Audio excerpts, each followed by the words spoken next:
మా సుంకె రవిశంకర్ అన్న గారి ఆధ్వర్యంలో తెలంగాణ రాష్ట్ర సమితి బీఆర్ఎస్ భారత రాష్ట్ర సమితి ఆధ్వర్యంలో నారాయణపూర్ గ్రామ ప్రజలకు పూర్తి మద్దతు తెలియజేస్తున్నాం.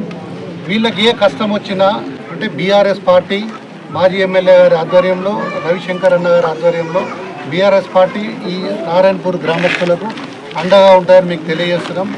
అయ్యా సత్యం గారు, మీరు ఎక్కడి నుంచో వచ్చి ఇక్కడ చొప్పదండి నియోజకవర్గంలో వలస వచ్చిన మీకు ఈ నియోజకవర్గ ప్రజలు ఎమ్మెల్యేగా చేసిర్రు. అది నారాయణపూర్ గ్రామ ప్రజలు మీకు ఓటు వేయలేదా? వేసిన వాళ్ళని ఎందుకు పగబెట్టుకున్నారు? ఈ విధంగా ఎందుకు కేసులు పెట్టి అరాచకం సృష్టిస్తున్నారు? వాళ్ళ కేసులతో ఉద్యమాన్ని ఆపాలనుకుంటే మాకు నాయకుడు ఒక్కరే. కేసీఆర్ గారి మీద వందల కేసులు పెట్టారు. తెలంగాణ ఉద్యమం ఆగిందా? ఆగలేదు. తెలంగాణ రాష్ట్రం తెచ్చుకున్నాం గౌరవ కేసీఆర్ గారి ఆధ్వర్యంలో. అదేవిధంగా ఈరోజు మా సుంకె రవిశంకర్ అన్న గారి ఆధ్వర్యంలో పాటిస్తున్నాం. మీకు మేమున్నాం. బీఆర్ఎస్ పార్టీ భారత రాష్ట్ర సమితి నారాయణపూర్ ప్రాజెక్టు ఎప్పుడు నిండినా కూడా ఈ నారాయణపూర్, ఇస్తార్పల్లె, చెర్లపల్లె, మంగపేట ఈ 4 గ్రామాల ప్రజలు ప్రాణాలు అరచేతిలో పెట్టుకొని బిక్కుమంటూ ఇలా బతికే పరిస్థితున్నది. ఇది ఒకటే ముఖ్యమంత్రికి చెప్పు, మా 4 గ్రామాల్ని ముంపు గ్రామాలు ప్రకటించకపోతే రాజీనామా చేస్తాను చెప్పు. ఎట్లా ప్రకటించడం మేము చూస్తాం. ఇలా నిజంగా నువ్వు మొగరు అయితే ఈ 4 గ్రామాలు ముంపు నీది ఇక్కడ కాదు. అయినా మా ప్రజలు నిన్ను కడుపులో పెట్టుకొని కాపాడుకొని గెలిపించుకున్నారు. ఆ కృతజ్ఞత ఏది నీది? నన్ను ఊరోని అయినా కూడా నువ్వు ఇచ్చిన మాయ మాటలకు, నువ్వు ఏడ్చినందుకు, నీ దొంగ మాటలకు, నీ మాయ మాటలకు, నీ ఒట్లకు, దేవుని మీద వేసిన ఒట్లకు వాళ్ళు నమ్మి వాళ్ళు ఓట్లేసారు. నువ్వు గెలిచినావు. ఇలా గెలిచేదాకా ఒక మాట, గెలిచినాక ఇంకో మాట మా ప్రజలను మోసం చేస్తున్నావు కనుక ఖబర్దార్ మేడిపల్లి సత్యం. ఇచ్చిన మాట నిలబెట్టుకుంటావా? నిన్ను తరిమే సమయం వస్తుందని చెప్పి మేము నారాయణపూర్ గ్రామ ప్రజల పక్షాన డిమాండ్ చేస్తాం.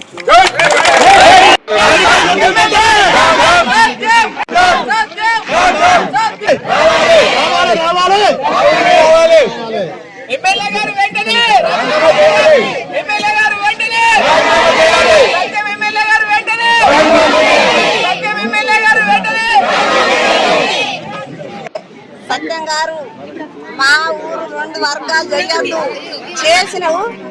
ఇప్పటికైనా వెనకకు తీసుకొని మనుల ఊరంతా గ్రామం చెయ్యాలి. 10,000 వందనాలు పద్ధతి పడుతున్నాం. క్షమాపణ కోరుతున్నాం. 4-5 రోజులు నిరార దీక్ష పడుతున్నాం. సావడి గడ్డ విన ఇచ్చిన ఆమలి దేవుని సాక్షి ప్రమాణం చేసిన మాట నిలబెట్టుకో. నీకు 10,000 వందనాలు. మా పిల్లలు మేము అన్నం అత్రం లేక ఏడుతున్నాం, గొడగొడ ఏడుతున్నాం. మాకు ఉప్పులు పప్పులు అన్ని పూజ ఎక్కుతున్నాయి. మీరు ఒక్కసారి వచ్చి చూసిపోరి మా బియ్యం ఎట్లున్నాయో, మా ఊరు ఎట్లుందో మాత్రం మీరు చూడుర్రి. దయచేసి మీకు 10,000 దండం.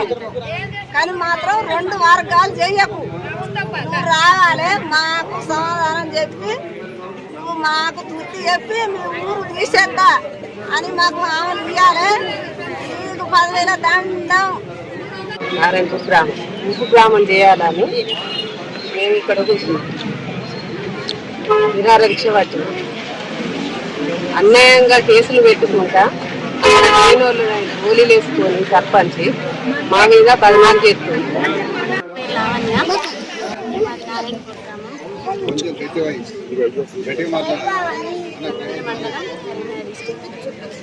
చొప్పదండి నియోజకవర్గం. అయితే మా గ్రామం ఎమ్మెల్యే ఎన్నికలకు ముందు మేడిపల్లి సత్యం గారు మా విలేజ్కి వచ్చి ఎన్నికల ప్రచారంలో భాగంగా మా విలేజ్ ముంపు గ్రామంగా చేస్తానని మాట ఇచ్చారు. అయితే మళ్ళీ గెలిచిన తర్వాత ఇప్పుడు ఒక 30 ఇండ్లకు మాత్రమే ముంపు ఇండ్లుగా ప్రకటిస్తున్నారు. అయితే గ్రామం మొత్తం ప్రకటిస్తా అని ఇచ్చిన మాట తప్పి ఇప్పుడు ఒక 30 ఇండ్లకు మాత్రమే శాంక్షన్ చేస్తున్నాం. అయితే మేము ఇక్కడ నిరవధిక దీక్ష చేసేది ఎందుకంటే గ్రామం మొత్తాన్ని ముంపు గ్రామంగా ప్రకటించాలని ఈ దీక్ష చేస్తున్నాం.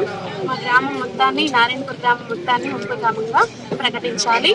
13 మంది పైన పెట్టిన కేసులన్నీ కూడా ఎత్తివేయాలని కోరుకుంటున్నాం. చంద్రకళ మా నాలుగు గ్రామం గంగాధర మండలం కరీంనగర్ డిస్ట్రిక్ట్. మా ప్రధాన డిమాండ్ ఏంటంటే మెయిన్ నారాయణపూర్ని ఉపగ్రామంగా ప్రకటించాలి. అదేవిధంగా ఈ నారాయణపూర్ గ్రామం కోసం ఉపగ్రామంగా ప్రకటించాలని ఎవరైతే పోరాటం చేస్తున్నామో వాళ్ళపైన అక్రమంగా కేసులు పెడుతున్నారు.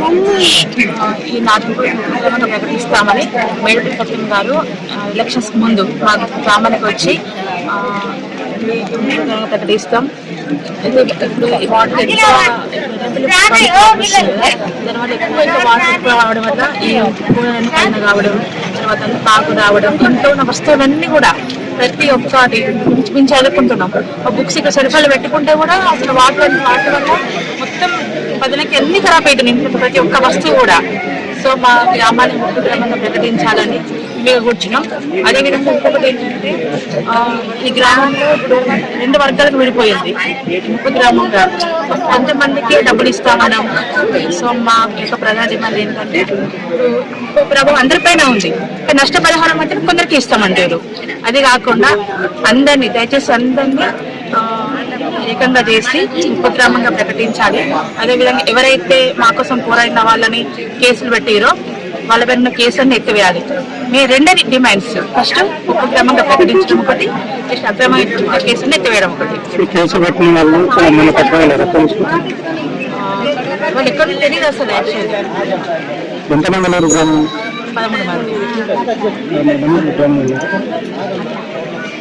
రాష్ట్రకి మరి మీరు పోలీస్ స్టేషన్ కంప్లైంట్ చేస్తారు మా వాళ్ళు ఎవరు మాకు సపోర్ట్ చేయడం లేదు. మేము కేసులు పెట్టినా పోలీసు మాకు కేసులు పట్టించుకోవాలి. మీరు మీ బాధ్యతగా మీరు పోలీస్ స్టేషన్కి వెళ్ళి మా భర్తలు కావడం లేదు ఏమైందని మీరు అధికారికంగా కలవాలి. కలిసినా కూడా పట్టించుకోవడం లేదు. పిటిషన్ ఇచ్చారమ్మా, ఏమన్నారు? కోసం వెళ్తే వాళ్ళు ఏం సపోర్ట్ చేయట్లేదు. అయినా కానీ ఆడ ఏం లొల్లి జరగలేదు. ఆయన ఇక ఎందుకు వేసుకున్నాడు అన్నది మాకైతే తెలియదు ఆ సంగతి. ఊరంతా తిట్టిరంటారు అమ్మా. మేమెందుకు తిడతాం సార్, మేము వాళ్ళని తిట్టలేదు, ఆయననే తిట్టుకుంటే వేయండు. మేమేం తిట్టలేదు, మేమేమనలేదు, ఆయననే తిట్టుకుంటే వేయండు. ఏమని తిట్టిండంటే లంచ కొడుకులు అన్నారు, లంచలు అన్నారు. అంతే. ఎందుకొరకు మేము గెలిపించుకున్నాం లంచ లంచ కొడుకు అంటానికి మా వాళ్ళని మేము గెలిపించుకుంటే మమ్మల్ని ఇప్పుడు ఎక్కడ కాకుండా చెప్తారు. మేము ఉండురా మరి మాకు ఇప్పుడు ఆయన కనిపోయారు. డిమాండ్ ఏంటిదమ్మా మరి? మీ డిమాండ్స్ ఏంటి? మా డిమాండ్స్ మాకు ఊరు పోవాలి, ఇచ్చిన మాట ప్రకారం జరగాలి. ఎవరు ఇచ్చారమ్మా?